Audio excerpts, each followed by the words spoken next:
Halo YouTube, Assalamualaikum, selamat siang, salam sejahtera buat kita semua. Jumpa lagi dengan Sandiakala Nusantara Channel. Bersama saya sebagai Rama Channel di sini bertamu di kediaman Bapak Sulistiono Imam Joyoharjo. Kesempatan kali ini kita juga banyak ditemani dari saudara-saudara kita, dari Bapak Muhammad Hamim Tohari, Sarjana Hukum, ya, dan juga Bapak Abdul Kholik dan juga Mas Didit. Kita kali ini di kesempatan kali ini akan mengulas tentang santet. Ikuti terus pembicaraan kita. Jangan lupa like, komen, dan share and subscribe agar kalian tidak ketinggalan informasi-informasi terbaru dari Sandiakala Nusantara Channel. Oke, nggak lama-lama, saya akan ngobrol-ngobrol santai dulu dengan ini nih. Kita buka dari mana nih? Dari Bapak Sulis. Pak, kita bicara tentang santet, Pak J. Apa Pak? Santet ini apa Pak sebenarnya Pak? Dari kata apa, dari bahasa apa, atau dari mana nih bahasa santet ini seperti apa Pak? Ya. Mohon dijelaskan ke para pemirsa sahabat Sandiakala Nusantara Channel. Monggo Pak. Santet itu kalau menurut kepercayaan orang Jawa ya, itu adalah pengiriman sebuah energi. Pengiriman sebuah energi yang berbentuk materi. Oke. Jadi pengubahan energi menjadi materi yang dimasukkan pada tubuh seseorang. Tubuh seseorang. Itu konon katanya loh ya. Iya. Itu konon katanya. Iya. Karena saya sendiri pun juga nggak pernah paham mengenai santet itu kayak apa, gitu loh. Oh. Banyak orang berbicara santet, tapi kan hanya katanya. Ya tak? Mungkin ini adalah sesuatu opini yang dibentuk oleh orang-orang yang atau oknum. Jadi oknum yang mengatasnamakan dukun dalam rangka untuk mencari sesuatu. Dalam rangka mencari sesuatu. Iya, apa itu sesuatu ya?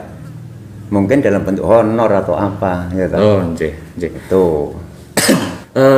Kalau menurut dari Pak Muhammad Hamim, Pak, bisa dijelaskan Pak, santet itu gimana Pak? Santet itu Pak, kata santet itu seperti apa? Dan gimana ya Pak ya, agar masyarakat luas ini bisa tahu Pak, seperti apa sih sebenarnya santet ini? Dari segi bahasa santet, atau sebuah kejadian apa, atau seperti apa? Monggo dijelaskan Pak Hamim. Kalau di dalam kosakata santet itu kok selama ini di dalam kamus bahasa Indonesia kok belum bisa ditemukan ya. Bisa ditemukan ya. Mungkin dalam bahasa masyarakat ya santet itu. Jadi santet itu sebenarnya kalau kita itu kan efek saja. Efek dari suatu problem dari seseorang yang intinya adalah ketidakpuasan atas sesuatu. Ketidakpuasan atas sesuatu terhadap seseorang. Nah, ini kalau kita kembali pada suatu nilai, sebenarnya itu kan tatanan agama itu sebenarnya tidak ada dan tidak boleh hal seperti itu. Karena itu menyangkut yang istilah bahasa anak ya sihir itu. Sihir ya. Oke, jadi santet itu tidak jauh dengan sihir ya Pak ya. Iya. Oke, tapi santet kan identik dengan menyakiti memang ya Pak. Sangat identik dengan menyakiti. Endingnya adalah sakit. Iya. Apakah ada santet yang menyenangkan, itu ada nggak Pak? Seperti misalkan? Ya, makabah itu juga santet juga. Gitu ya. Ada seseorang mengintai orang nggak diterima. Artinya dengan cara makabah itu juga santet gitu. Oh gitu. Pengertiannya santet sangat luas sekali. Sangat luas sekali. Santet cinta itu ya. Cuman pada umumnya yang dan sudah menyebar di masyarakat itu, santet itu selalu menyakiti, kan seperti itu ya Pak G. Mungkin ada ditambahkan dari Mas Didit, santet Mas apa Mas Didit? menurut pandangan Mas Didit ini?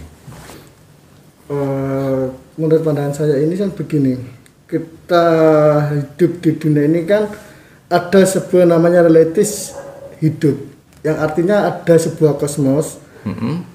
Dalam kosmos itu ada namanya terkait dengan mikrokosmos dan ada namanya makrokosmos. Nah, dalam makhluk yang namanya kita ini sebagai mikrokosmosnya, dalam makrokosmos tadi itu ada sebuah unsur. Artinya apa? Artinya hidup ini ada dua unsur atau yang berpasangan.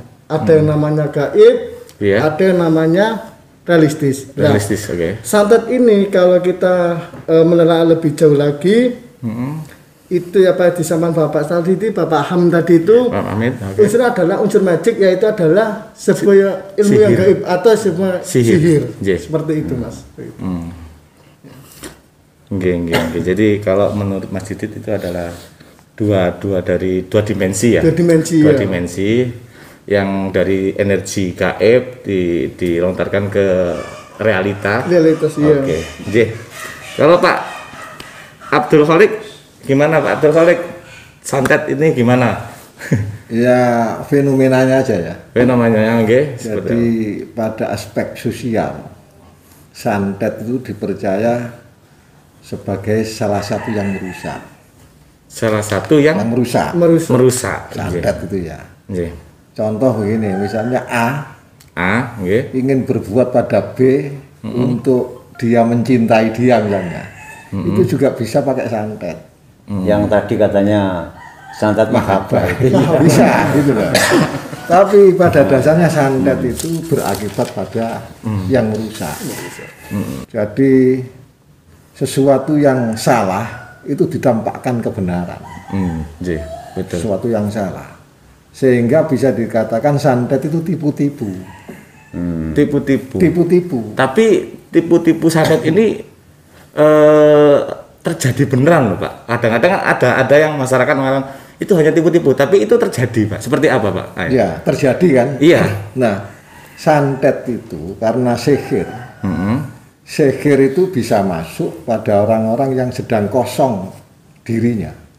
Orang-orang yang sedang kosong dirinya. Karena santet itu bisa seperti iblis, bisa seperti setan, bisa gondorwo. Nah, ini barang-barang yang tidak baik kan tadi. Iya. Ini tentu bisa masuk kepada orang yang kosong. Karena sesuatu yang tidak baik itu masuk yang kebaik tidak bisa ini. Karena itu ada di dalam agama kita itu, ya apa untuk melawan santet. Misalnya kita dulu pernah dengar, baca ini ayat kursi. Ya kan? Artinya santet itu memang sesuatu yang tidak baik. Sesuatu yang tidak baik. Dan penampakannya misalnya, penampakan orang di rumah A ini, misalnya ingin sesuatu, maka tukang santet ini memberikan sesuatu yang diharapkan seseorang itu seperti baik. Padahal itu tipuan.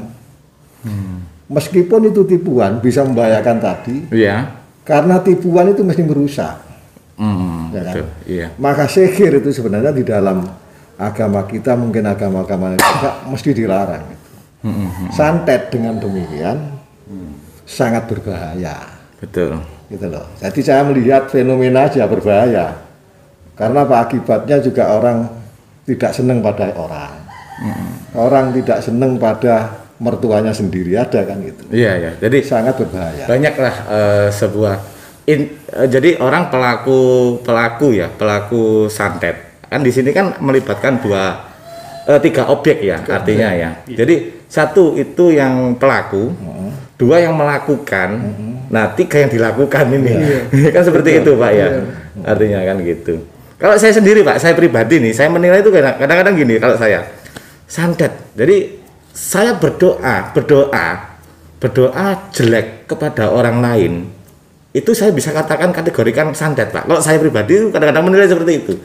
Kamu itu jelek, moga-moga aja kamu jatuh. Itu saya anggap saya sudah menyantet orang ini. Kadang-kadang saya seperti itu, Pak. Bisa. Artinya kadang-kadang makanya kita harus hati-hati, Pak, dalam bicara ya, kadang-kadang kan seperti itu. Tapi saya kan bukan dukun santet, Pak. Cuman saya itu anggapan saya sendiri. Jadi saya anggap itu kita mendoakan seseorang atau mendoakan siapa aja, tapi doa kita jelek itu apakah bisa dikatakan santet, Pak? Bisa, karena bisa, jelek tadi. Bisa. Santet itu kan jelek itu hasilnya. Nah, mendoakan orang dengan jelek ya santet dalam pengertian lain. Tapi saya bukan dukun, Pak. Bedanya kan di situ aja, Pak.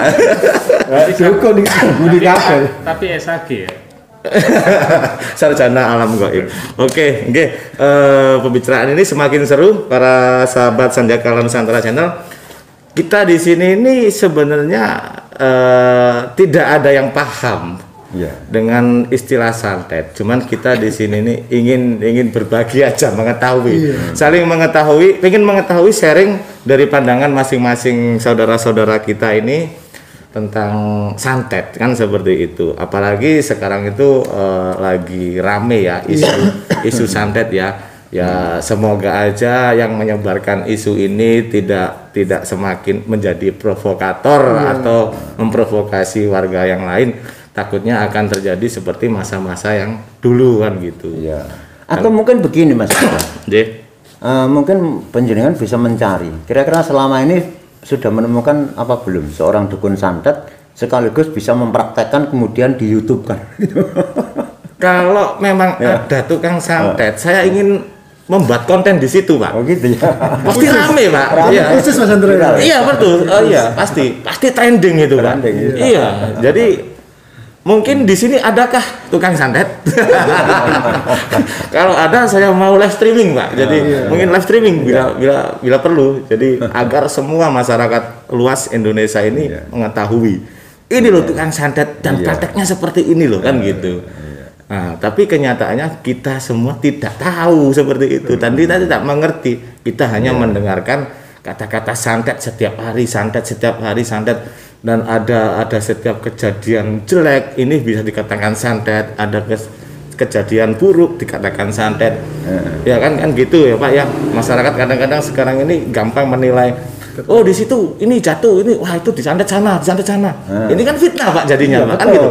Inilah yang terjadi sekarang ini Pak. Tapi jangan lupa loh. Sedangkan sedangkan kita mau membuktikan dari segi mana Pak? Itu loh Pak susahnya. Kadang-kadang kan santet itu seperti itu Pak.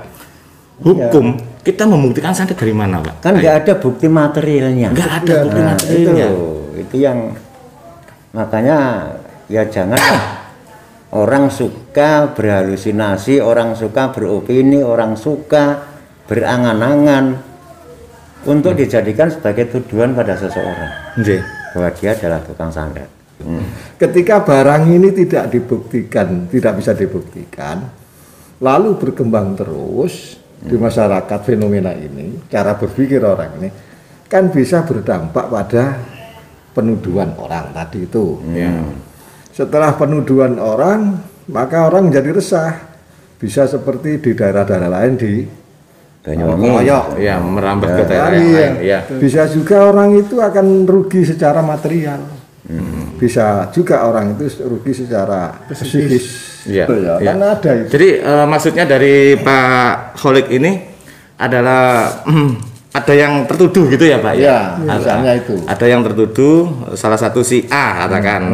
Dan si B ini sebagai provokasi ya, penuduh, memprovokasi, ya kan. Nah, sedangkan si B ini tidak bisa membuktikan ke si A bahwa si A ini sebuah praktisi supranatural santet kan gitu.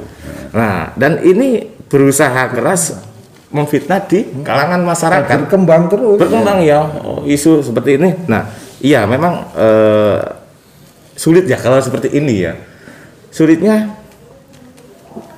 dari si A ini benar nggak dia praktisi sebuah praktisi santet atau bukan kan gitu. Monggo Pak Hamim nih gimana Pak membuktikannya Pak ini Pak? Sebenarnya kalau persoalan santet itu bagian daripada satu masalah, tapi dari masalah itu yang kita kerucutkan ini kan bila terjadi isu naik menjadi fitnah. Isu naik menjadi fitnah, Nah, betul. inilah yang kalau praktisi hukum bisa menyampaikan bahwa itu adalah sesuatu yang boleh dan tidak boleh. Karena kalau sudah menyangkut fitnah, apa yang difitnah, subjeknya siapa, objeknya apa, kan harus dibuktikan. Betul. Karena apa? KUHP pun menjelaskan di pasal 310, pasal 31 KUHP, bahkan di pasal undang-undang yang terbaru saja 2008 nomor 11 Undang-Undang IT pasal 27 ayat 3 itu bahkan menyebutkan hukumannya itu loh, ancaman itu sampai 6 tahun dan denda 1 miliar. Ini kalau sudah menyangkut isu naik ke fitnah harus dibuktikan kayak apa antara objek dan subjeknya ini berhadapan-hadapan. Nah, inilah bagi kita yang memahamkan di situ. Nah, jangan sampai jadi masyarakat ya yang bijaksana, jadi tokoh masyarakat ya yang bijaksana, jangan sampai terjadi fitnah yang mengarah kepada satu anarkis, suatu kegerakan anarkis ya. Saya kira memicu. Itu yang perlu dipahamkan pada masyarakat bahwa segala sesuatu efeknya itu bukan main gitu loh maksudnya. Betul. Apalagi kalau yang bicara ini atau yang memprovokasi ini punya power ya Pak ya. Power di suatu daerah tersebut. Oh pasti masyarakatnya pasti wah iya. Nah, ini yang berat ini Pak kan gitu.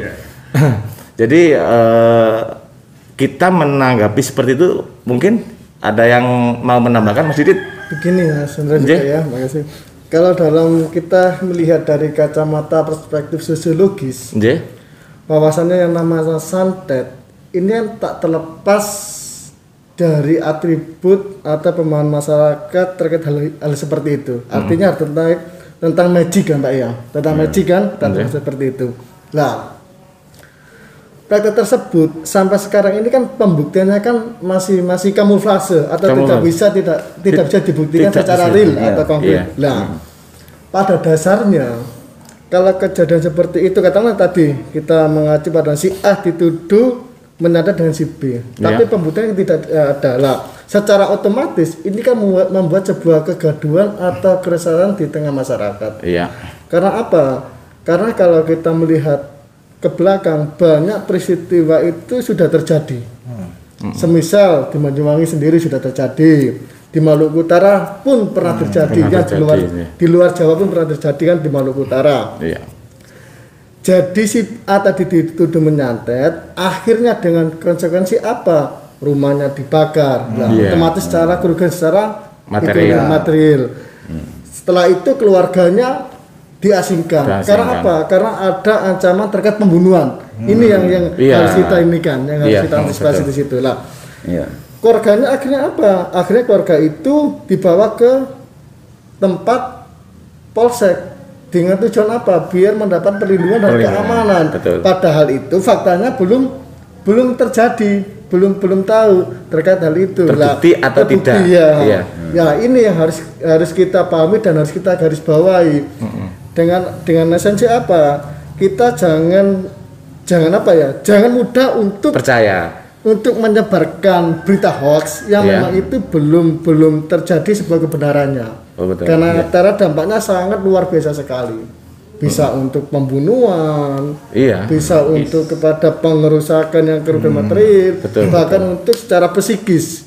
Dia kalau sudah besar, kalau punya anaknya, apakah anaknya tidak terbawa dengan runtut rentetan yang tadi itu? Seperti itu. Ya memang sulit ya kalau kita sudah bicara ke ranah gaib itu sulit memang kita membuktikan gitu. Tidak semua orang, tidak semua masyarakat itu bisa tahu. Kalau semua ini pasti yakin dan percaya sama gaib ada, tapi kita membuktikan sesuatu yang buruk dari kekuatan gaib ini yang sulit gitu. Tapi sekali lagi gini. Memang susah dibuktikan. Betul. Ya kan susah itu. Tapi ada dampak. Seperti Maluku seperti itu kan. Dampak dari ketidakbisaan kita membuktikan, tapi tak ada dampak. Persoalannya adalah bagaimana menghentikan ini. Kan? Iya Pak. Bagaimana? Maka tadi itu hukum itu kalau itu terjadi isu betul dan tidak mengenakan dituduh atau yang menuduh, ya salah satunya dihukum. Satu itu, kalau tidak bisa menggunakan cara islah secara sesama manusia. Kan harus begitu. Bagaimana institusi hukum? Ya dia harus respon, jangan diem. Karena ada dampak nanti. Yang di sini yang bisa melaporkan kan artinya si apa yang tertuduh, kan gitu. Iya. Ya itu kalau kita ngomong delik aduan. Iya. Kan? Kalau kita tapi bicara ketika kita ngomong institusi punya kewajiban, ya dia harus bergerak, jangan nunggu. Ya, Sebab antisipasi kan. Iya dong. Antisipasi. Kalau nunggu orang iya kalau ngerti, iya kalau mau. Sementara dampak terus akan berjalan tanpa penghentian itu. Menurut saya, ya institusi yang berwenang harus punya kearifan. Kalau saya ngomong ekstrim beginilah, yang institusi terkait itu, Anda yang dibayar negara dan rakyat itu jangan diem. Itu kalau saya ngomong ekstrim ini. Iya, betul. Sebab kalau tidak, Anda juga merugikan orang lain karena institusi Anda tidak bergerak. Iya. Ya kan? Kemudian masyarakat yang tahu tentang itu juga jangan diem membiarkan itu terus berkembang. Karena ada orang teraniaya. Misalnya itu terjadi kan? Betul. Maka semua pihak kalau tidak bisa bekerja dengan dengan sistem kemanusiaan itu, ya hukum. Pilih aja, tinggal pilih kan. Jangan merugikan orang lain. Sementara di sisi lain saya Pancasilais misalnya. Apa wujudnya Pancasilais kalau sudah begitu? Menuduh orang dan lain sebagainya. Saya NKRI, apa buktinya? Wong temennya sendiri dihabisi. Nah, ini mesti orang-orang yang pertama mempunyai kewenangan harus bertindak. Jangan membiarkan orang semakin tersiksa. Dan sebaliknya gitu loh maksud saya. Jadi kita harus serius itu. Itu kalau emang berita ini sudah terlalu sudah masuk ke ranah instansi Pak ya. Tapi kalau belum kan pasti berita-berita ini hanya dari ucap terucap Pak. Nah, seperti begini, ini. saya tak ngomong ya kan. Ya. Ini bener delik aduan. Jadi kalau sudah masuk pada delik aduan, itu kalau tidak ada pengaduan dari si korban sendiri memang nggak bisa diproses secara hukum. Iya. Hukum itu ada dua, ada delik pidana, delik aduan.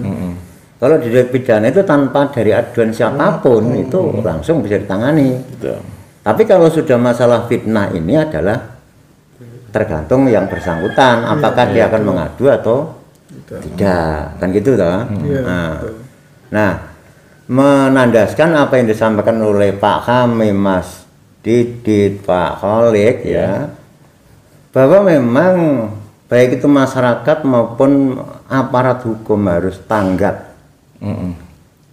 Masyarakat harus cerdas menyikapi ini, ya toh. Bahwasanya ada upaya-upaya untuk membenturkan masyarakat ya melalui sebuah gerakan spontanitas seperti yang ada di Banyuwangi maupun yang ada di Maluku Utara itu. Ini masyarakat harus cerdas. Kalau sampai ini masyarakat terbakar, terpicu, apakah mereka tidak akan berhadapan dengan hukum untuk masyarakatnya? Iya. Nah, sedangkan untuk aparatnya, ini kan juga harus antisipasi kan Mas? Ya. Antisipasi.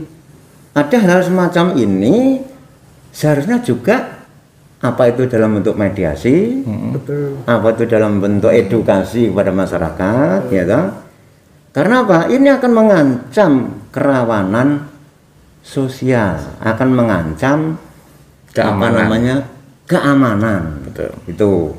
Nah, saya menghimbau kepada pihak manapun, kita ini bernegara kan diatur oleh hukum, oleh undang-undang. Perangkatnya semua sudah ada, perangkat aturan perundangan sudah ada, ya toh? Bahwa kalau orang itu memfitnah orang, ya toh, dengan fitnah omong-omong biasa, itu bisa kena pasal katanya Pak Amim tadi 310 KUHP. Ancamannya 9 bulan penjara. Kemudian kalau fitnah itu sudah disebarkan melalui tulisan maupun lesan, ya, dan yang bersangkutan tidak bisa membuktikan kebenaran tuduhannya atau fitnahnya, ya, dijerat dengan pasal 311 KUHP, ancaman hukumannya dalam 4 tahun. Nah, kalau itu dilakukan melalui medsos, baik bentuk WA, dari bentuk Facebook, Video. Twitter, ya, dan sejenisnya, ya, ini yang bisa digunakan menjerat dalam Undang-Undang ITE. Jadi Undang-Undang ITE itu tahun Undang-Undang nomor 11 tahun 2008 itu pasal 27 ayat 3 ya toh, mengancam yang bersangkutan itu dengan ancaman hukuman 6 tahun dan ya bukan dan denda 1 miliar. Itu loh. Nah, tapi begini juga Pak, sebelum kita melangkah ke lebih jauh, artinya dalam ranah hukum, di tengah masyarakat ini ada namanya sebuah pemerintahan desa, ada kepala desa berserta perangkatnya. Nah, apabila dalam suatu daerah atau suatu desa ada isu seperti itu, alangkah eloknya pemerintahan desa ini memberikan sebuah ruang mediasi antara yang tertuduh ataupun yang menuduh. Lah, ini tujuannya untuk apa? Untuk memperkecil sebuah persoalan. Iya, betul. Yang pertama, yang kedua, untuk membuktikan atau memberikan sebuah kebenaran terkait berita ataupun isu yang telah disebar. Nah, seharusnya seperti itu, terutama pemerintahan desa. Karena apa? Di desa ini ada 3 pilar. Nah, tujuannya apa? Untuk memberikan ruang persoalan sebelum dibawa ke ranah hukum yang lebih jauh lagi. Betul. Seharusnya seperti itu. Langkah-langkah yang harus diberikan atau dilakukan oleh pemerintahan desa setempat. Harus segera mungkin bertindak. Karena apa? Kalau ini sudah menyebar secara luas, otomatis tidak bisa dibendung persoalan ini. Takutnya massa. Dan ironisnya, ketika ini sudah terjadi, ini menunjukkan, mohon maaf dalam bahasa kasarnya, menunjukkan kebodohan pemerintahan desa dalam mengurus suatu problem yang ada, suatu persoalan yang ada di masyarakat. Itu yang belum tentu kebenarannya. Iya, seharusnya seperti itu, Mas. Bisa pemerintahan desa segera bertindak lah. Iya. Begitu. Ya, itulah harapan dari Mas Didit, atau mungkin harapan lain dari Pak Abdul Khalik. Apa Pak harapannya ke depan Pak untuk menanggapi kasus yang tertuduh dan tertuduh, misalkan ya Pak ya. Ini andai kata loh, ini andai kata. Jadi kita mohon maaf nih, sahabat Sandiakala Nusantara Channel, kita di sini sharing ini sharing apabila ada kan gitu ya kan. Dan kita tidak ada maksud untuk menuduh pihak siapapun ataupun tertuduh pihak siapapun. Kita di sini hanya sharing agar kita lebih bijak ke depannya menanggapi berita-berita atau isu-isu yang tidak benar kan, seperti itu. Karena faktanya memang di wilayah Kabupaten Jombang itu ada isu yang disebarkan melalui medsos tentang tuduhan seseorang yang melakukan santet. Dan juga tidak hanya itu, jadi di Kabu sendiri ini ya, juga berkembang isu dari sumber yang sama menyatakan bahwa seseorang itu melakukan sebuah praktek pesugihan. Itu ya, melakukan praktek pesugihan, katanya punya kamar khusus, di situ ada patung yang disembah, ada cok bakal, ada bunga, ada menyan, ada dupa ya. Orang itu harapannya dengan memuja patung itu katanya ingin kaya atau menjadi kaya. Lalu yang juga perlu untuk kita cermati, ada tuduhan dari yang bersangkutan, si penuduh itu, bahwa orang yang melakukan ritual itu katanya mencari tumbal, sudah dapat 7 tumbal kurang 2. Ini kan juga hal-hal yang seharusnya tanggap kan. Pihak-pihak yang punya kepentingan dalam bidang keamanan kan perlunya tanggap, ya toh? Karena apa? Situasi masyarakat yang sedang dilanda oleh pandemi seperti ini sebetulnya membutuhkan ketenangan, ya kan? Kenapa kok terjadi isu-isu yang justru membuat masyarakat semakin resah? Ya. Situasi dalam pandemi ini semua masyarakat sulit. Apakah ada upaya-upaya dari pihak penuduh itu untuk membakar emosi masyarakat, melampiaskan emosi masyarakat, ya? Karena ketidakpuasan dengan keadaan yang dialami pada saat pandemi ini, gitu. Ini kan bahaya sekali loh, Mas. Sangat berbahaya. Oke, sahabat Sandiakala. Jadi itu sebuah tambahan dari Bapak Sulis, sebuah kejadian momen yang terjadi di salah satu daerah di Kabuh. Ini ya semoga aja masalah ini tidak merambah ke masyarakat yang lebih luas. Jadi kita sebagai warga masyarakat kita harus bijak. Tapi ingat Mas ya, non saya ingat. Ya. Kalau si pembuat isu ya, penyebar isu itu memang punya skenario, punya setting, diharapkan kayak seperti. Berarti yang penyebar isu itu orang yang tidak cerdas. Ya, orang nggak cerdas menyebar isu itu, ya. Karena Jombang ini adalah kota santri. Jombang ini adalah kota beriman, ya kan? Iya, betul. Nah, ini yang sebenarnya perlu dicari oleh pihak aparat keamanan. Ada maksud apa settingan itu? Jadi alangkah baiknya sih Pak, kalau seperti yang dikatakan sama Mas Didi tadi, diberikan sebuah ruangan mediasi. Ya. Kalau memang sudah ada yang menuduh dan yang tertuduh kan gitu, ada yang penyebar bisa diprovokasi ya, sama yang diprovokasi ini. Nah, ini nih kita pertemukan kan gitu, dibuatlah sebuah mediasi dan di situ. Tapi kalau yang menuduh nggak mau dipertemukan, itu seperti apa?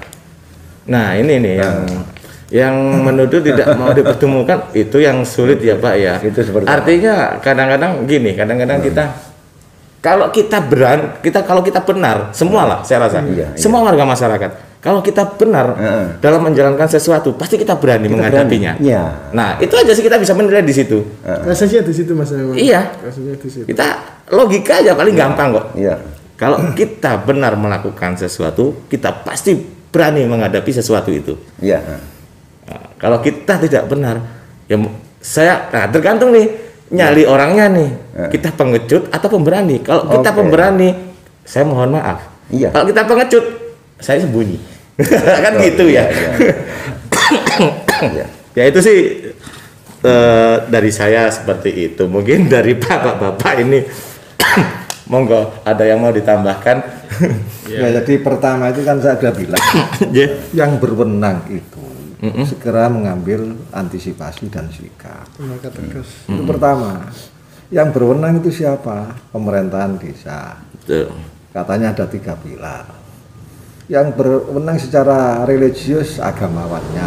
Iya, tokoh-tokoh agama ya. Wenang dalam pengertian moral gitu loh.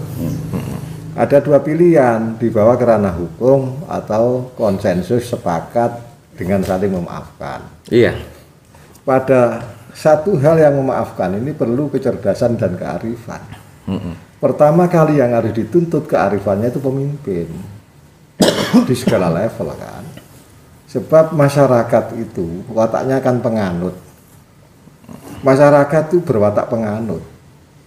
Ketika pemimpinnya mengambil inisiatif yang baik, yakin benar bahwa kita itu tidak akan melawan karena kebenaran. Ya kan? Tidak mungkin. Jadi solusinya yaitu jangan sampai terjadi seperti daerah-daerah lain yang merugikan itu. Sebab tidak akan saling menguntungkan ketika itu terjadi. Tetapi kalau mengambil cara yang kedua, yang berwenang mengambil itu, berarti itu semakin cerdas kepemimpinan itu di semua level. sekaligus menunjukkan kearifan dan tingkat keberagamaan yang tinggi. Betul. Kalau tidak, masa kita harus kembali kepada masyarakat primitif dan nomaden. Barbar ya, masyarakat Barbaran susah itu. Tapi sekali lagi ingin saya katakan bahwa semua ini tergantung pada pemimpin. Semuanya. Betul. Ya kan? Iya, iya. Kemudian pada sistem yang ada, dan yang ketiga nilai persatuan kita di antara sesama. Jangan pernah merasa sudah pernah berbuat banyak, nyatanya masih banyak masalah. Iya. Tapi Terus, jangan pernah berputus asa tidak berbuat untuk melakukan hal yang baik, kan itu aja kan. Iya.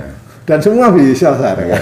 Terus ini pun juga, ya saya juga mendengar bahwa katanya si pelaku penuduh itu dalam keadaan apa namanya tertekan atau keadaan saya juga nggak tahu tertekannya apa tekanan ekonomi apa tekanan apa mental atau apa ya Si penuduh. si penuduh. Kok aneh Pak? Seharusnya yang tertekan justru yang tertuduh Pak. Nah kan gitu. itu kan. Dan itu adalah alasan dari pihak desa gitu supaya yang dituduh itu memaklumi. Itu alasan dari pihak desa gitu lah. Ya. Oke lah, mungkin itu adalah sebuah banyak lah ya kejadian di kalangan masyarakat. Ya semoga aja kita bisa menanggapi dengan bijak, itu aja ya. Jangan kita menanggapi dengan sesuatu masalah ini dengan keanarkisan atau ya sebuah kekerasan lah. Kita juga harus intinya kita harus benar-benar bijak menanggapi sesuatu pembicaraan atau sesuatu berita yang belum tentu kebenarannya. Kita jangan mudah percaya hoak ini, hoak itu, isu ini, isu itu kan gitu ya Pak ya. Terus saya bertanya juga ini, ini ya toh. Kalau yang menuduh itu beralasan bahwa dia bingung karena tekanan ekonomi atau tekanan yang lain misalnya, tekanan psikologis ya. Tekanan kondisi misalnya, apa itu bisa dijadikan sebagai alasan bahwa itu adalah suatu perbuatan yang harus ditolerir? Monggo Bapak-bapak, di sini saya harus ngomongin jadinya yang ditanyakan. Iya, jadi gini.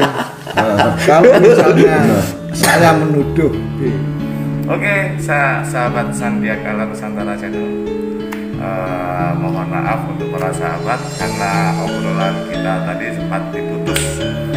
Tapi obrolan tadi akan kita sambung di episode selanjutnya. Maka dari itu, ikuti terus Sandiakala Nusantara Channel. Jangan lupa juga like, subscribe, dan komen, share sebanyak-banyaknya ke teman-teman kalian, ke saudara-saudara kalian, agar kami juga akan semakin bersemangat membuat video-video yang terbaik buat kalian semua, dan semoga video-video kita bermanfaat buat kalian semua. Jangan lupa ikuti terus episode dari pembicaraan kita tadi ya. Sandiakala Nusantara Channel.